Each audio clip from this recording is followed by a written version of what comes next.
బుజ్జమ్మ నిద్రపోయిన తర్వాత మనోహరి యాదమ్మని తీసుకొని బుజ్జమ్మ గదికి వెళ్తూ ఉంటుంది.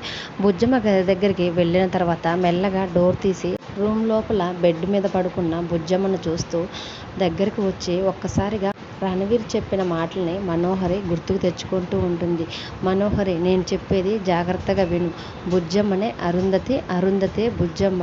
ఆ అరుంధతికి ఏ ఏ శక్తులు ఉన్నాయో ఈ బుజ్జమ్మకు కూడా అలాంటి శక్తులే ఉన్నాయి అని రణవీర్ ఆ మనోహరికి చెప్పిన మాటలన్నీ కూడా మనోహరి గుర్తు తెచ్చుకొని భయంగానే పడుకొని ఉన్న బుజ్జమ్మ దగ్గరికి వెళ్ళి బెడ్షీట్ని జాగ్రత్తగా బుజ్జమ్మ ముఖంపై నుంచి తీసేసరికి ఒక్కసారిగా బుజ్జమ్మ ఫేస్ మీద అరుంధతి ఆత్మ దెబ్బలతో కనపడినట్లు అరుంధతి ఆత్మ ఒక్కసారిగా బుజ్జమ్మ ముఖంపై కనపడేసరికి అరుంధతి ఒక్కసారిగా భయంతో వెంటనే ఆ బెడ్షీట్ని వదిలేసి వెనకాలకు వెళ్ళి గోడకి హత్తుకొని చాలా భయపడుతూ ఉంటుంది.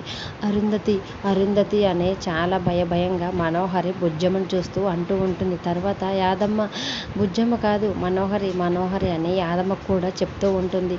అలా యాదమ్మ మనోహరి ఇద్దరు రూమ్లోకి వచ్చి బుజ్జమ్మ ముఖంపై బెడ్షీట్ తీసేసరికి బుజ్జమ్మకు కూడా మెలకువ వచ్చి మళ్ళీ రూమ్ నుంచి బయటికి పోయే ప్రయత్నం బుజ్జమ్మ చేస్తూ ఉండేసరికి అప్పటికి మనోహరి అలా వెళ్తున్న బుజ్జమ్మను చూస్తూ ధైర్యం చేసుకుని ఒక్కసారిగా అరుంధతి అని వెనకాల నుంచి పిలిచేసరికి అప్పుడు బుజ్జమ్మలో ఉన్న అరుంధతి ఆత్మ ఒక్కసారిగా ఏంటి మనోహరి అని గట్టిగా పిలవటంతో ఒక్కసారిగా అక్కడున్న మనోహరి షాక్ అయి చూస్తూ ఉంటుంది. బుజ్జమ్మలో ఉన్న అరుంధతి ఆత్మ మాత్రం మనోహరి పిలిచేసరికి మనోహరి వైపు కోపంగా చూస్తూ ఉంటుంది. మరి దైవానుగ్రహం వల్ల బుజ్జమ్మలకు చేరిన అరుంధతి ఆత్మ మనోహర్ని ఏ విధంగా ఆటాడిస్తుందో అనేది రానున్న ఎపిసోడ్స్లో చూద్దాం. డైలీ సీరియల్ అప్డేట్స్ కోసం ప్లీజ్ మన ఛానల్ని లైక్ చేసి సబ్స్క్రైబ్ చేసుకోండి. ఈ వీడియో గురించి మీ అభిప్రాయం మాకు కామెంట్ రూపంలో తెలియజేయండి. Thanks for watching.